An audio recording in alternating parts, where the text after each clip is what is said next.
why should I go to the travel agent if I can book direct and use some kind of alternative payment method? So today I don't have any option. I have either to pay with my credit card or pay with PayPal. But millennials are looking for alternative payment methods. We, as business travelers, looking for alternative payment methods. And it's not easy to get into the airlines. So even from the innovation side, I think, and we started small, and we are looking to at least have the first airline, and we're discussing with a few of them. So if you look at Splitit as a solution of installments that make the purchase of a high expensive item more easy, especially if it's zero interest based on your existing credit card. So it's obvious that if I'm an Israeli that I'm used to buy with installments, I'll be able to do it in British Airways or in EasyJet or other low cost or mainland airlines. I will be able to do it, but I can't. I don't have this option. So what I do is I actually call my travel agents and ask him to split the payment into monthly payments. Saying that, there was a big research by WorldPay. The research covered about 12,000 travelers all over the world, and they asked if they will increase their ticket size, if they will be offered a monthly payment solution based on their existing credit card. And as an example, in Brazil, 90% of the Brazilians said yes, because they are, actually it's common in Brazil, but US, that is not common in US, above 72% says yes, we will actually increase our ticket size, and if we'll be offered installments, and especially if I will be able to book it direct on the airline or in the hotel site.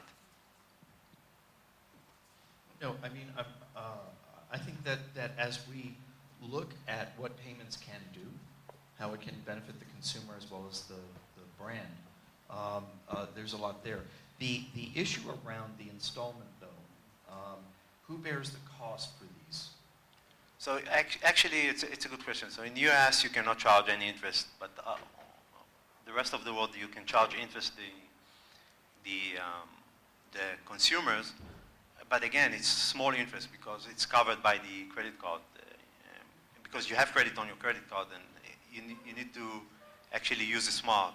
So the way we do it, we actually utilize the existing credit card that you have in credit card, so the cost to the consumers it can be actually zero, and or small interest on that you will bear. Let's say not more than 3 to 5%. But again, I have like 10 employees flying every month abroad. You know, the cost is humorous. So if I be able actually to split it, and even if I will pay additional 3 or 5%, I will do it, because for cash flow, it's, you know, it's a better way to manage my cash flow if I can pay instead of $10,000, $20,000, $30,000 per month to split it over 3 or 4 months. It will be better for me as a business owner. This is first. Second, if I go with my family, and you know, we go to vacation with the families, and it costs from $2,000 to $5,000 and up. In Israel, you can buy it with zero interest. They will offer you, but none other entities will offer you with zero interest. And I think that the airlines, of course, in some cases can bear the interest. In some cases, maybe because their margins are low, but it depends on what kind of deal you offer. I'm not saying, you know, I spoke with one of the airlines, the low cost, and they said, we have 90% you know, orders already booked on flight, so why should I use installment? But then they say, okay, you know what, I will use installment because I want to sell package. I want to sell the airline, and I want to add to it the car rental, and I want to add to it the hotel as a package. And this is the way that I can attract more consumers to buy in my actually online site, because then I will offer them the ability to split the purchase into installments if they buy a package or they buy a premium package. If I want to buy business, so why should I not do it if I have this option? Well, I want to make sure we have time for audience questions. So if anyone has a question, can we turn the lights up, please? House. Does anyone have any questions? Yes. Yes, sir. The airline industry, right,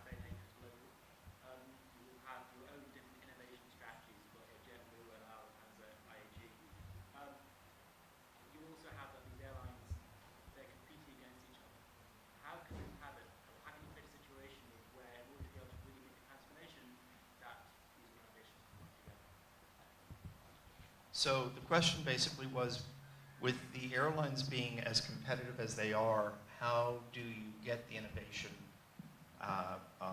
yet preserve the ability to compete? I think I'll start by saying we're very good at abiding by rules, right? So our regulatory position means that we can do that. One of the ways that we do that today, I can give you an example, is the IATA think tank, Simplify the Business, which my boss chairs jointly with Emirates at the moment. They look across airports, GDSs, airlines, and industry bodies, IATA as an industry body in general, how we can improve the industry. And it starts with standardising and then moving into how do we implement that within each company. So a paper on one identity came out recently on how we can better solve identity together.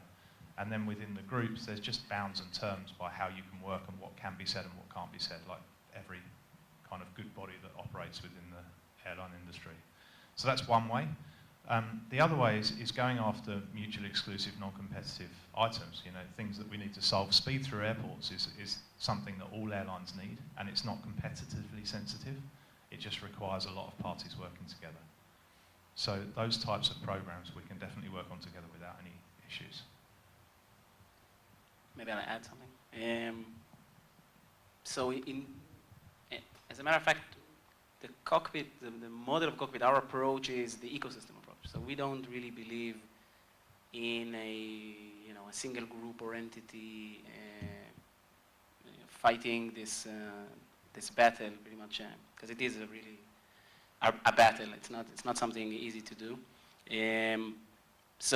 But you got to understand that first of all, there are some regulatory, let's say, limitations. So let's say if we want to work with a competitor of El Al, for example, so there are certain. It's not an aviation issue. It's a business issue. I mean, it might be a problem for us to sit at the same table if we're competitors, even if we don't talk about specifically pricing or anything like that. There is a legal limitation. So that's something we need to overcome to make these things happen. So that's one of the main problems, that are completely related to if these guys want to work together or not. But still, if they do, it might not be possible. Now, outside of that, my personal approach is that it's not a matter of who is working together. It's a matter of who has the actual capacity and support system and infrastructure to work with startups. Because working with startups is not like working with an off-shelf vendor. It's a completely different animal, totally different set of expectations, totally different set of incentives, and this is a completely different language that corporates need to talk. So even if we put all airlines together in one program or anything like that, still you would see that most of the startups would work with very specific players in that club, because they would have the ability to talk to them in the language they understand. They would have the ability to actually do things with them and build a successful track record as we go along. And so I think I really, and this is a question I get asked by these corporates sometimes, if we're going to do this, wouldn't be a problem. I mean, you cannot work with our competitor or anything like that. So I try to explain it doesn't matter. It doesn't really matter, because you really can't stop innovation. It's not about signing non-competes now all day long. And it's not good also for the startup. If you want to work with a startup and have it be successful, you need it to keep growing. It cannot be reliant only on you. So, and El Al, let's look at El Al. El Al is 5 million legs sold a year. It's doing well for its relative size, but it's not the biggest airline in the world, obviously. And so it makes sense to have this type of size, because you can do things relatively quick because you're smaller and in Israel, so that means you have a special DNA. And you can scale this afterwards. And El Al is also big enough so that you can create the right signal to the industry. So if you now go and work with a very, very big airline, you're field tested, right? I mean, you're big enough that you're field tested. So I think it's about us pushing through all these different barriers to really have all the early adopters of our world join together. Not just airlines, we're talking anyone in travel. So these could be aircraft manufacturers, airports, travel providers, pretty much the entire value ecosystem. Any other questions? I actually have one then. Over the next few, let's just say 2 to 3 years, where will, what is the focus for innovation within your organizations? Where will you be focusing that so these folks can think about the products and services to bring to you? I think customer experience, airport experience, and the full travel journey is always a focus. We're always looking at ways to improve that, ways to take friction out of it. But I think also in the data sphere, there's a huge competition over resources in data science and artificial intelligence, machine learning. We're looking at many different ways to apply that in our business. So that's another area where we're looking for help.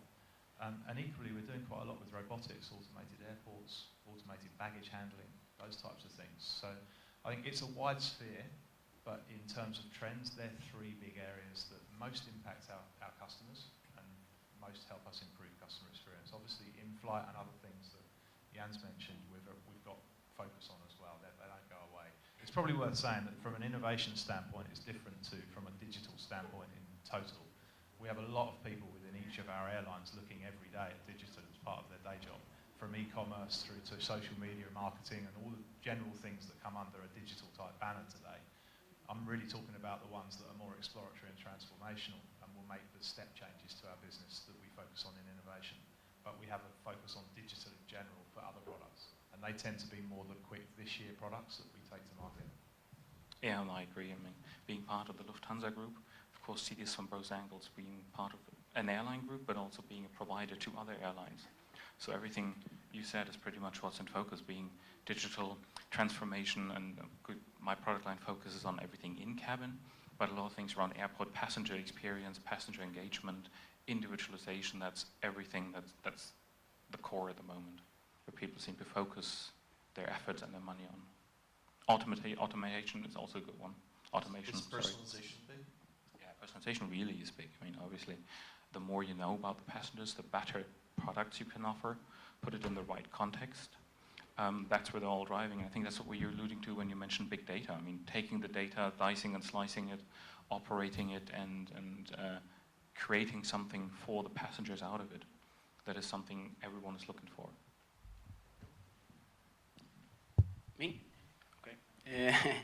Okay, you mentioned a lot of things, so I won't repeat, but I think in data, I'll add a certain angle. It's not just about, different strategies, different airlines, legacy carriers, low-cost carriers, they acquire different types of data.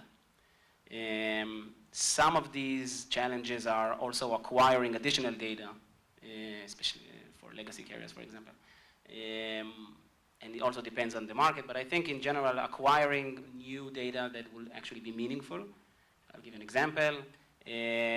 So we have one of the companies we work with is called Bitflyer. Now Bitflyer is already live. It's generating revenue. This is they went through the whole process.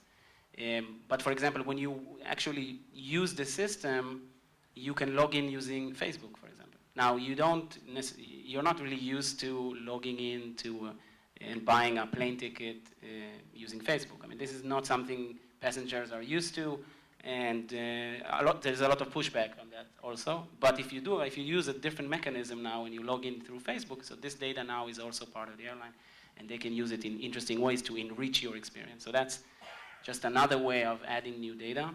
Now, we're talking about machine learning, and we're talking about how to leverage this data internally and analyze it in meaningful ways, but also the last part of that is to where to actually use this data. I mean, new services, new engagement platforms to enable the airlines to actually use this data in meaningful ways in the airport lounge or in the pre-flight, during flight. So these are also new things to consider.